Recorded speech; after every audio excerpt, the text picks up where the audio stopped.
નમસ્કાર વિદ્યાર્થી મિત્રો, પ્રકરણની અંદર પ્રકાશના પરાવર્તન અને વક્રીભવનની અંદર આપણે અરીસા વિશે, પારદર્શક સપાટીઓ વિશે ભણી ચૂક્યા. આજે આપણે ગોલીય લેન્સ વિશે અભ્યાસ કરીએ અને ગોલીય લેન્સ વડે કેવી રીતે વક્રીભવન થાય છે અને ગોલીય લેન્સ કોને કહેવાય તેના વિશે સમજણપૂર્વક માહિતી મેળવીએ. તો સૌથી પહેલા ગોલીય લેન્સ કોને કહેવાય? લખીએ વ્યાખ્યા. ભાઈ,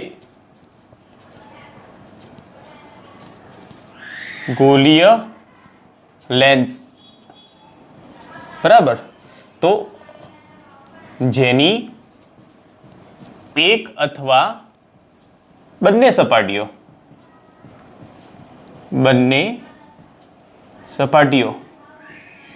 વક્ર હોય તેવી પારદર્શક દ્રવ્યમાંથી બનેલી રચનાને ગોલીય લેન્સ કહે છે. બરાબર, મતલબ કે જેની એક અથવા બંને સપાટીઓ વક્ર હોય, વક્રીભવનકારક હોય, બંને સપાટીઓ અથવા એક સપાટીઓ તેવી પારદર્શક માધ્યમમાંથી બનેલી રચનાને, પારદર્શક હોવી જરૂરી છે, માધ્યમમાંથી બનેલી રચનાને ગોલીય લેન્સ તરીકે ઓળખવામાં આવે છે. એના પ્રકારો જોઈએ તો કે ગોલીય લેન્સના મુખ્ય 4 પ્રકારો છે. નંબર 1 દ્વિબહિર્ગોળ લેન્સ. નંબર 2 દ્વિઅંતર્ગોળ લેન્સ. બરાબર. નંબર 3 સમતલ બહિર્ગોળ લેન્સ અને 4 સમતલ અંતર્ગોળ લેન્સ. બરાબર, તો મુખ્ય આ 4 પ્રકાર હોય છે. આ ચારે પ્રકારની અંદર વ્યાખ્યા આવી ગઈ. જેની એક અથવા બંને સપાટીઓ વક્રકારક હોય તો પહેલો અને બીજો આ બંને જે લેન્સ છે એમાં લખેલું છે દ્વિબહિર્ગોળ, મતલબ બંને બાજુથી બહિર્ગોળ, બંને બાજુથી અંતર્ગોળ, મતલબ આની બંને સપાટીઓ વક્રીભવનકારક હશે, વક્ર સપાટીઓ હશે. અને અહીંયા આગળ સમતલ બહિર્ગોળ, સમતલ મતલબ એક સપાટી વક્ર હોય, સમતલ અંતર્ગોળ મતલબ એક સપાટી અંદરથી ગોળ હોય ને એક સપાટી સમતલ હોય, એક સપાટી બહિર્ગોળ અને એક સપાટી સમતલ હોય તો આને કહેવામાં આવે દ્વિબહિર્ગોળ. બંને બાજુથી બહિર્ગોળ વક્ર સપાટીઓ છે. દ્વિઅંતર્ગોળ, બંને બાજુથી અંતર્ગોળ સપાટીઓ છે.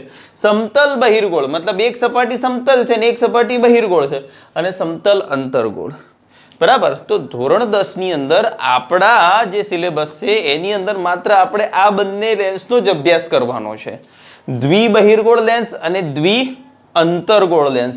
સમતલ બહિર્ગોળ લેન્સ અને સમતલ અંતર્ગોળ લેન્સનો અભ્યાસ તમે આગળના ધોરણની અંદર, સાયન્સની અંદર તમે વિસ્તારપૂર્વક આનો અભ્યાસ કરશો. પણ માહિતી માટે મેં તમને લખી આપ્યું કે ભાઈ 1, 2, 3 અને 4 આ ચારે પ્રકાર લેન્સના છે.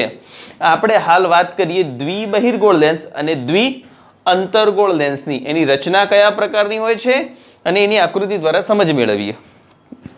તો સૌથી પહેલા આપણે વિચારીએ કે ભાઈ નોંધી રાખજો, કામ લાગશે. બરાબર,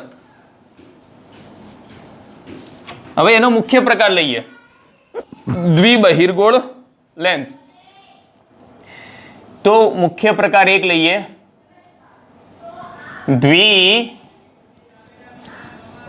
દ્વિબહિર્ગોળ લેન્સ. તો દ્વિબહિર્ગોળ લેન્સની રચના કયા પ્રકારની હોય છે? તો કે દ્વિબહિર્ગોળ લેન્સ આ પ્રકારે હશે. બરાબર, આ પ્રથમ સપાટી, આ દ્વિતીય સપાટી. બરાબર, તો કે આ પ્રકારનો દ્વિબહિર્ગોળ લેન્સ છે જેની 2 સપાટીઓ વક્રીભવનકારક છે. બરાબર, તો અહીં એના મુદ્દા નોંધીએ કે ભાઈ દ્વિબહિર્ગોળ લેન્સ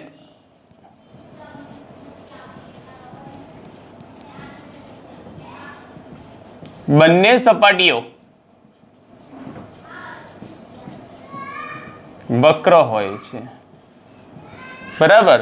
હવે વ્યવહારમાં આપણે વારે ઘડીએ દ્વિબહિર્ગોળ એવું નહીં બોલીએ, આપણે એનું નામ જ આપી દીધું છે કે ભાઈ બહિર્ગોળ લેન્સ. એટલે બહિર્ગોળ લેન્સ લખીએ એટલે આપણને ખબર હોવી જોઈએ કે દ્વિબહિર્ગોળ લેન્સ જ છે. હા, અને પેલો પ્રકાર જ્યારે લખવામાં આવે ત્યારે ચોક્કસ એમાં નિર્દેશ કરવામાં આવે છે કે સમતલ બહિર્ગોળ. હવે દ્વિબહિર્ગોળ લેન્સની ખાસિયત શું છે? તો કે મધ્યમાંથી એની પહોળાઈ કેવી છે? મધ્યમાંથી પહોળાઈ વધારે અને છેડેથી કેવો છે? સાંકડો લેન્સ છે. મધ્યમાંથી પહોળાઈ વધારે છે અને છેડેથી સાંકડો લેન્સ છે. હજી એક બાબત બીજી સમજી લઈએ તો કે આ પ્રકારના લેન્સ ની જ્યારે વાત કરવામાં આવે છે તો આ લેન્સ એના ઉપર આપાત થતા કિરણોનું અભિસરણ કરે છે. લેન્સ આપાત થતા કિરણોનું અભિસરણ કરે છે. યાદ રાખજો, અભિસરણ કરવું એટલે એક બિંદુ આગળ એક જગ્યા આગળ ભેગા કરે છે. માટે બહિર્ગોળ લેન્સને અભિસરણ લેન્સ તરીકે પણ ઓળખવામાં આવે છે. આનું બીજું નામ શું છે? તો કે આવા લેન્સને, બરાબર, આવા લેન્સને અભિસરણ લેન્સ કહે છે. આ પ્રકારના લેન્સને અભિસરણ લેન્સ, યાદ રાખજો, આવું પૂછાઈ શકે, અભિસરણ લેન્સ કહે છે.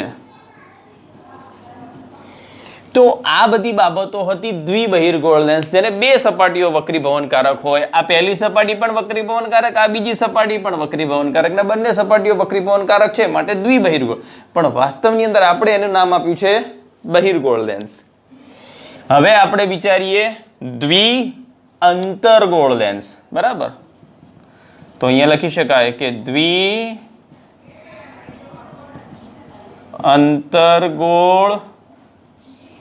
લેન્સ. ચલો, દ્વિઅંતરગોળ લેન્સ મતલબ બંને બાજુથી અંતરગોળ લેન્સ હશે. મતલબ બંને બાજુથી અંદરથી ગોળ હશે, આ બંને બાજુથી બહારથી ગોળ છે. આમ તો મારે એની આકૃતિ દોરવી હોય દ્વિઅંતરગોળ લેન્સ, તો આ પ્રકારે જો.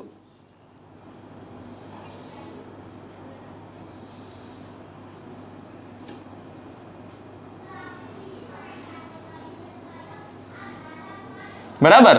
તો એની આ પહેલી સપાટી, આ બીજી સપાટી, આ એનું કેન્દ્ર. તો અહીં પણ એક મુદ્દો લખી શકાય, બંને સપાટીઓ અંદરની બાજુ વક્ર હોય છે. ઓકે, ચલો, કેવું છે? તો કે છેડેથી પહોળો છે, છેડેથી પહોળો છે, મધ્યમાંથી સાંકડો છે.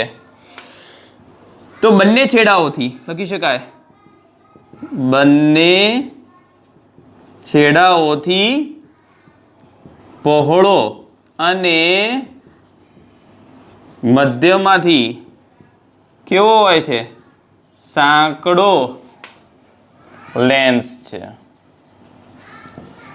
યાદ રાખજો, અંતરગોળ લેન્સ શું કરે છે? અપસરણ કરે છે. મતલબ એના ઉપર આપાત થતા કિરણોને ફેલાવી દે છે, દૂર મોકલી દે છે. અભિસરણ કરવું એટલે કેન્દ્રિત કરે છે, કોઈ એક બાજુએ ભેગા કરે છે. તો અહીં લખી શકાય કે આ લેન્સ આપાત થતા કિરણોનું શું કરે છે? અપસરણ કરે છે. આવા લેન્સને શું કહીશું આપણે? જેમ અહીંયા આગળ અભિસરણ લેન્સ કહ્યું હતું ને, એમ અહીંયા આગળ અપસરણ લેન્સ આવું નામ છે. બરાબર.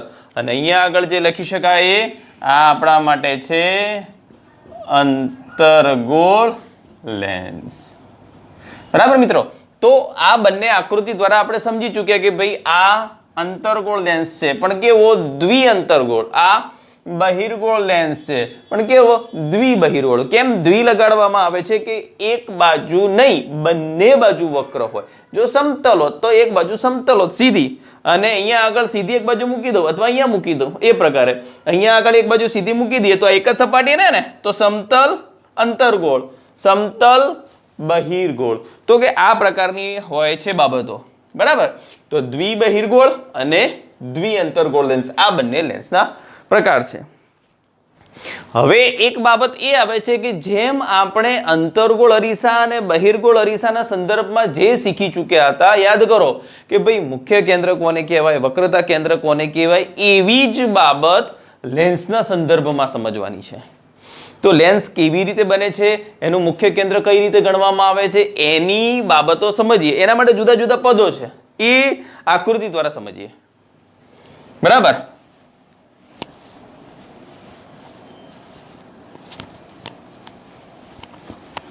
તો આ દ્વિબહિર્ગોળ લેન્સની વાત છે.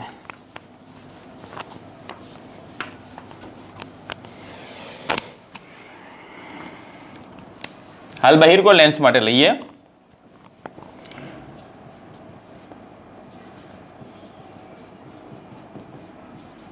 બહિર્ગોળ લેન્સ. તો બહિર્ગોળ લેન્સ કઈ રીતે બને છે, તો કે બહિર્ગોળ લેન્સ આ પ્રકારે છે, એ આ પ્રકારે. તો બહિર્ગોળ લેન્સ ના બરોબર મધ્ય બિંદુને પ્રકાશીય કેન્દ્ર O કહેવામાં આવે છે, બરાબર. અહીંયા આગળ બરોબર મધ્ય બિંદુ હશે તો એ મધ્ય બિંદુને પ્રકાશીય કેન્દ્ર O તરીકે ઓળખવામાં આવે છે, એ આ રહ્યું, બરાબર. યાદ રાખજો, લેન્સના મધ્ય ભાગમાં આવેલા કેન્દ્રને પ્રકાશીય કેન્દ્ર O તરીકે ઓળખવામાં આવે છે. હવે આ આપણો જે લેન્સ હશે ને, એ લેન્સની આ સપાટી વિચારો, આ પહેલી સપાટી, આ સપાટી વિચારો. તો આ સપાટી એ કઈ સપાટી હશે, તો કે આ સપાટી કોઈ અરીસામાંથી અથવા તો કોઈ પોલા ગોળામાંથી જ બનેલી હશે, એવું આપણે અગાઉ ભણી ચૂક્યા છીએ. તો એ ભાગ આ રહ્યો, બરાબર. તો એ ભાગ આ પ્રમાણે વિચારી શકાય, એ આ પ્રકારે, બરાબર, એ આ પ્રમાણે. તો એના માટેની આખી બાબતો આ દ્રષ્ટિએ વિચારવાની છે, બરાબર. એક ભાગ આ લેવાનો છે, દોરી નાખું, ફરીથી આવતું નથી એટલે આ પ્રકાર, ઓકે. અને એક ભાગ આ લેવાનો છે, ઓકે, બરાબર. તો આ લેન્સ આ ભાગમાંથી બનેલો હશે, આ લેન્સ આ ભાગમાંથી બનેલો હશે. આ કાલ્પનિક બાબતો છે, હાલ ખાલી વિચારવાની છે આપણે. તો આ બધી બાબતો કાલ્પનિક છે, બરાબર. હવે લેન્સના કેન્દ્રમાંથી પસાર થતી કાલ્પનિક રેખાને મુખ્ય કેન્દ્ર કહે છે. તો હું અહીંયા આગળ બધી બાબતો લખું છું. પહેલું, પ્રકાશીય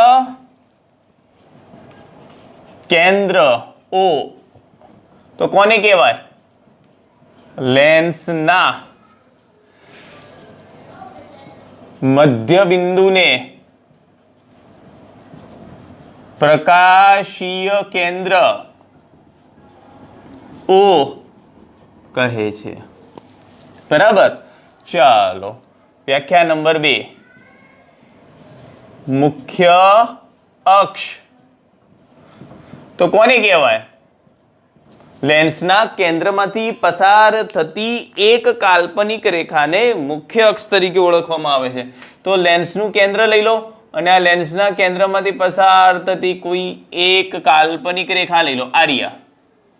તો લખી શકાય અહીંયા કે ભાઈ લેન્સના કેન્દ્રમાંથી પસાર થતી કાલ્પનિક રેખાને શું કહેવામાં આવે, મુખ્ય અક્ષ કહે છે, બરાબર. તો આ આપણા માટે મુખ્ય અક્ષ છે. હવે અગાઉ આપણે અભ્યાસ કરી ચૂક્યા હતા કે ભાઈ જો અરીસો હોય તો અરીસાને કોઈ એક જ બાજુ હોય, અંતરગોળ અરીસાની એક બાજુની વાત કરવામાં આવે, બહિર્ગોળ અરીસાની એક બાજુની વાત કરવામાં આવે, માટે એના માટે વક્રતા કેન્દ્ર હોય, મુખ્ય કેન્દ્ર હોય એક જ હોય. જ્યારે લેન્સના સંદર્ભમાં બે મુખ્ય કેન્દ્ર હોય, બે વક્રતા કેન્દ્રો હોય, બે વક્રતા ત્રિજ્યાઓ હોય, કેમ કે એક સપાટી આ બાજુ ને એક સપાટી આ બાજુ. તો લેન્સ માટે એક સપાટી આ બાજુ, તો અહીંયા આગળ આવે છે F1 અને અહીંયા આગળ આવે છે 2F1, બરાબર. તો એને જ કહેવામાં આવે છે વક્રતા કેન્દ્ર C1. યાદ રાખજો, આ ડાબી બાજુ છે, ડાબી બાજુ એક ભાગ લેવાનો છે, મતલબ F1 2F1, અને જમણી બાજુ આવશે F2 અને અહીંયા આગળ આવશે 2F2, મતલબ એ છે વક્રતા કેન્દ્ર C2. નંબર 3 લખી શકાય કે ભાઈ લેન્સને બે મુખ્ય કેન્દ્ર હોય છે, બરાબર, જેમાં C1 ડાબી બાજુ અને C2 જમણી બાજુ હોય છે. યાદ રાખજો, બે સપાટી તો બે મુખ્ય કેન્દ્ર. વક્રીભવનકારક સપાટીઓ કેટલી? બે. અરીસામાં કેટલી? એક. તો એનામાં કેટલા મુખ્ય કેન્દ્ર આવશે? એક જ. હવે આપણને ખબર છે કે આ મુખ્ય કેન્દ્ર કેમ કહેવામાં આવે છે, તો કે અનંત અંતરેથી આવતા પ્રકાશના કિરણો અભિસરણ પામીને ભેગા થશે. હમણાં આકૃતિ જોઈએ છીએ. ચલો, આ C1 અને C2 બે વક્રતા કેન્દ્ર કહેવાય, અને આ બંને મુખ્ય કેન્દ્ર છે, બરાબર. મુખ્ય કેન્દ્ર છે, એમાં જમણી બાજુ કેટલા આવશે? F1, સોરી, અહીંયા આગળ કેટલા આવશે? F2. અને એ જ રીતે લેન્સને બે વક્રતા કેન્દ્રો હોય છે, બરાબર. એમાં C1 કઈ બાજુ લેવાનો? ડાબી બાજુ, અને C2 કઈ બાજુ? જમણી બાજુ હોય છે, બરાબર. હવે યાદ રાખો, અહીંયા આગળથી આપણે જ્યારે અંતર માપીશું, અંતર માપવામાં આવે ત્યારે આટલા અંતરને કહી દો F1, અને આટલું અંતર તમારી માટે થઈ જશે વક્રતા કેન્દ્ર C1. વક્રતા કેન્દ્ર C1 એટલે એના માટે થઈ જશે R1. યાદ રાખજો, બરાબર. આપણે વક્રતા ત્રિજ્યાના સંદર્ભમાં લઈએ છીએ. આ પહેલું વક્રતા કેન્દ્ર છે, બરાબર. આ F1 અને આટલું F1 એટલે આટલું 2F1.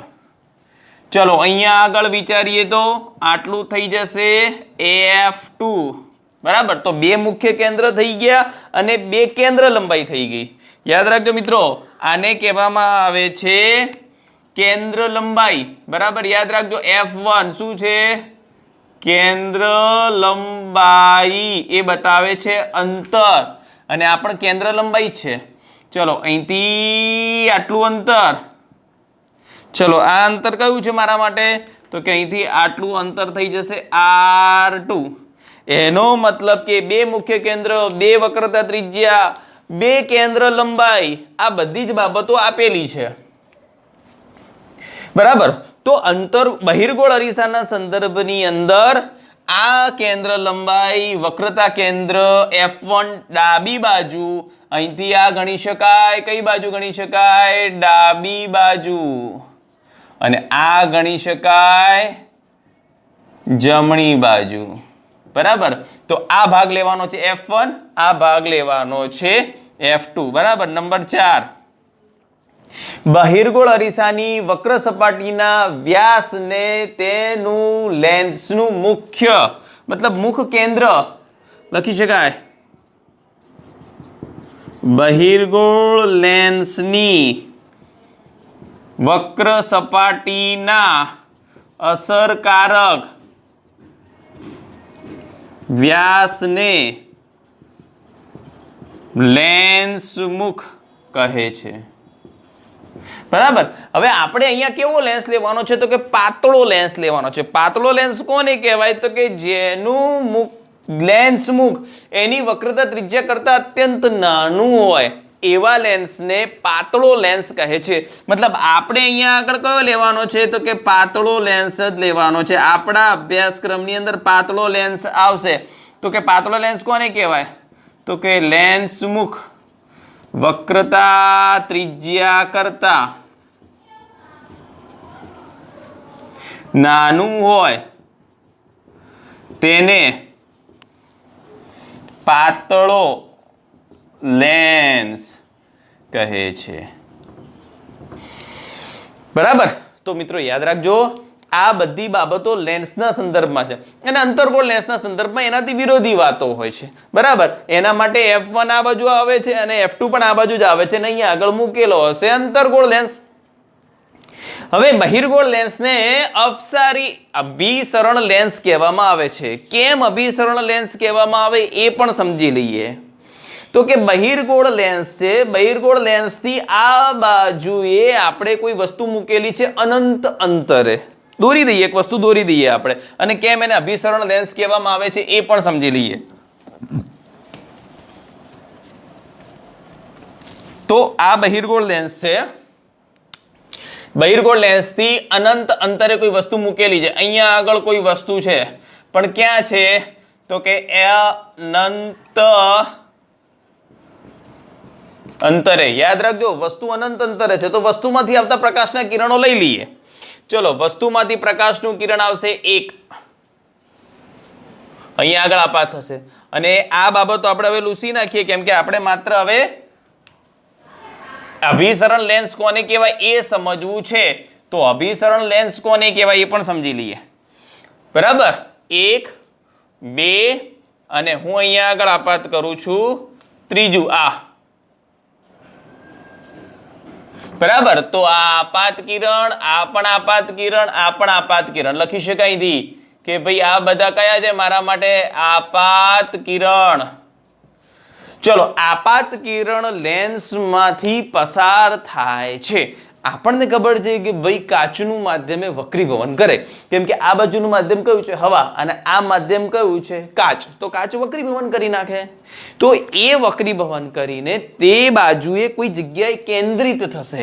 તો જ્યારે અહીંયા આગળથી જે કિરણ નીકળે છે, અહીંયાથી જે કિરણ આપાત થાય છે, અહીંયા આગળ જે કિરણ આપાત થાય છે એની અંદર આ પહેલું કિરણ છે, આ બીજું કિરણ છે, આ ત્રીજું કિરણ છે. આપણે કોઈ 3 કિરણોનો જ વિચાર કર્યો છે. તો આ પહેલું કિરણ વક્રીભવન પામીને અહીંયા આગળ આવે છે, બીજું કિરણ વક્રીભવન પામીને અહીંયા આગળ આવે છે અને આ ત્રીજું કિરણ છે ને, આ ત્રીજું કિરણ અહીંયા આગળ ભેગું થાય છે. મતલબ આ અહીંયા અને અહીંયા.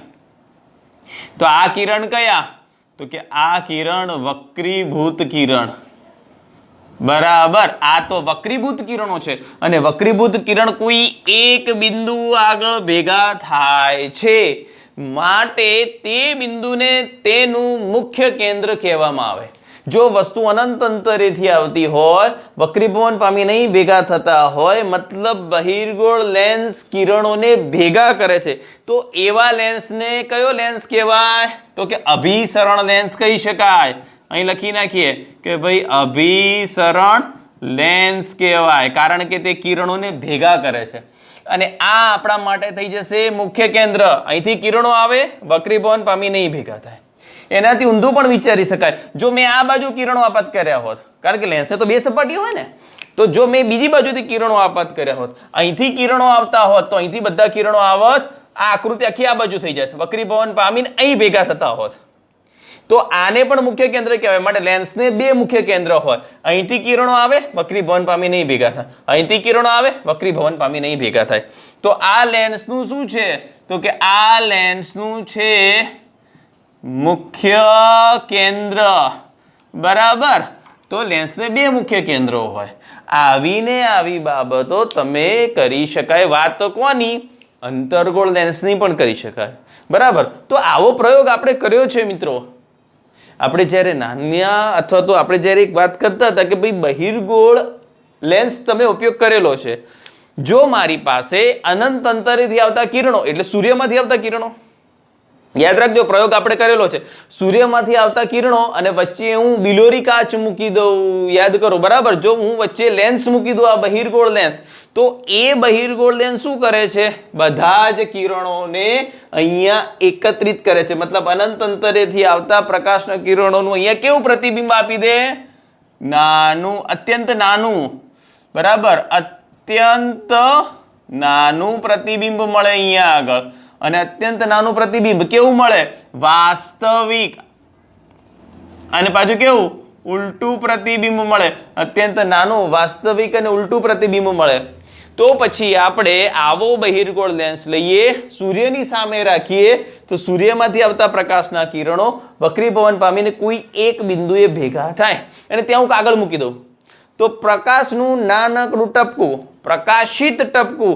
ત્યાં બધા જ પ્રકાશના કિરણો અહીંયા ભેગા થઈ જશે આપણે તો અહીંયા કેટલા કિરણો દોર્યા માત્ર 3 પણ સૂર્યમાંથી તો કેટલા કિરણો આવે તો કે અનંત કિરણો આવે તો સૂર્યમાંથી આવતા બધા જ કિરણો અહીં ભેગા થતા હોય તો ત્યાં આગળ ઉષ્મા ઉર્જા અને પ્રકાશીય ઉર્જા આ બે ઉર્જા ભેગી થાય અને એનું વાસ્તવિક પ્રતિબિંબ મળે મતલબ જલદ ઉષ્મા ઉર્જા ઉત્પન્ન થાય અને આપણને ખબર છે કે થોડાક સમય સુધી જો અહીંયા કાગળ રાખ્યું હોય ને મેં જો અહીંયા આગળ આપણે આ કાગળનો ટુકડો રાખ્યો હોય આમ અહીંયા આગળ કોઈ ડૂચો રાખી દીધો હોય કાગળનો ટુકડો અહીંયા તો એ કાગળનો ટુકડો ધીમે ધીમે એમાંથી ધુમાડો નીકળે સળગવા લાગે તો આપણે કહી શકીએ કે ભાઈ આ સૂર્યમાંથી આવતા પ્રકાશના કિરણો અહીંયા આગળ વાસ્તવિક ઉલટું પ્રતિબિંબ મળે છે માટે એને અભિસરણ લેન્સ કહેવાય બરાબર જો આ જ બાબતો મારે બહિર્ગોળ લેન્સ માટે કરવી હોય તો બહિર્ગોળ લેન્સ માટે પણ દોરી શકાય ચલો હું બહિર્ગોળ લેન્સ માટે પણ અહીં નીચે દોરી કાઢું છું તો બહિર્ગોળ લેન્સ મારે વિચારવો હોય તો બહિર્ગોળ લેન્સની પહેલા તો કેટલી સપાટીઓ દોરવી પડે 1 2 બરાબર આ 1 અને આ 2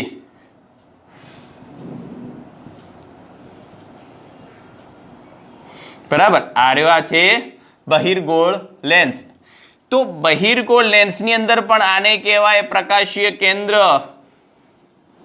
અને આ પણ શું છે મુખ્ય અક્ષ તો બહિર્ગોળ લેન્સ માટે પણ અહીંયા આગળ લખી શકાય કે ભાઈ આ રહ્યો છે f1 આ રહ્યો છે 2f1 અહીંયા આગળ આવી જશે f2 અને અહીંયા આગળ થઈ જશે 2f2 બરાબર જો બહિર્ગોળ લેન્સના સંદર્ભમાં આ કોના માટે છે અંતર્ગોળ લેન્સ આ કોના માટે છે બહિર્ગોળ લેન્સ હવે આ આકૃતિ આપણે આ પ્રમાણે દોરી શકીએ જો એ આ પ્રમાણે બરાબર અહીંથી આ પ્રમાણે